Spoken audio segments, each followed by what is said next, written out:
Biryani versus তেহারি। রাঁধুনি মশলা আজকে আমাকে রাঁধাবে কীভাবে দেখে নাও। এখানে সরিষার তেল এবং সয়াবিন তেল দুটোই দিয়েছি আমি। বেশি সরিষার তেল দিলে ঝাঁঝ লাগে, অনেক ঝাল লাগে, এই জন্য লিমিট মতো দিবে যে যার মতো।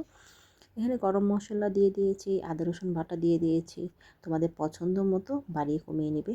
এখানে ধনিয়ার গুঁড়ো দিয়েছি, ধনিয়ার গুঁড়ো ছাড়া এছাড়া আদার্স কোনো মশলা দিইনি, শুধু জাস্ট এই রাঁধুনি মিক্সটা পুরো প্যাকেটটাকেই দিয়ে দিয়েছি।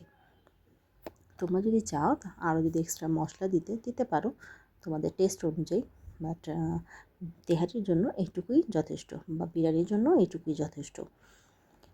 তেজপাতা আমি আলাদা করে দিইনি, তেজপাতার স্মেলটা আমার পছন্দ না।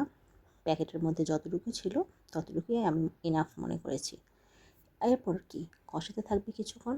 মশলাটা কষানো হয়ে গেলে গরুর মাংসকে ছোটো ছোটো করে কিউব করে নিবে, তাহলে কিন্তু তেহারিটা খেতে বেশ মজা লাগে।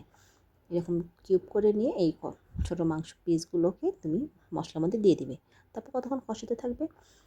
কষানো যত করবে, যত বেশি কষাবে তত কিন্তু মাংসটা টেস্ট বাড়ে, সবাই জানে। কিন্তু জানো তো আমার না একদমই পছন্দ না এই মাংস কষানো, কোনো মশলাই কষানো। আমার মনে হয় কত তাড়াতাড়ি আমি রান্না বান্না শেষ করে কতক্ষণে যেয়ে ঘরে যেয়ে মোবাইলটা দেখব, সবাই তাই ধারণা। যাই হোক, কিন্তু কষ্ট করে যদি তুমি মজা করে খেতে চাও তাহলে তো কষ্ট করতেই হবে।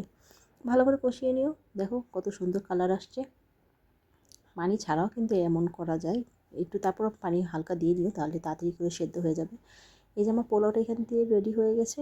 পোলাওর সাথে তারপর আমি এই যে মাংসটা ছিল সেগুলো আমি এখন মিক্স করব। মাংসগুলো দিয়ে দেন তোমরা একটু ভালো করে নাড়াচাড়া দিয়ে তেহারিটাকে মিক্স করে নেবে। কি গন্ডগোল পাকিয়ে যাচ্ছে, তেহারি বলছি বিরিয়ানি বলছি। আসলে কি আমি বরাবরই কোনো লেখা না ফুলফিল দেখি না, চোখের সামনে যত বড় করে লেখা প্যাকেটটার মধ্যে বিরিয়ানি মশলা, বাট আমি এটা খেয়ালই করিনি। আমি ভেবেছি ঘরের মধ্যে যে প্যাকেটটা রাখা, ভেবেছিলাম সেটা তেহারির মশলা। এখন আমি ভিডিও মেক করতে গিয়ে দেখতে পেলাম এটা তো তেহারি মশলা ছিলই না, বিরিয়ানি মশলা ছিল। যাক গিয়ে, বাট তেহারির কিন্তু টেস্ট আসছে। দেখো তো দেখতে কি তেহারির মতো হয়েছে কি না।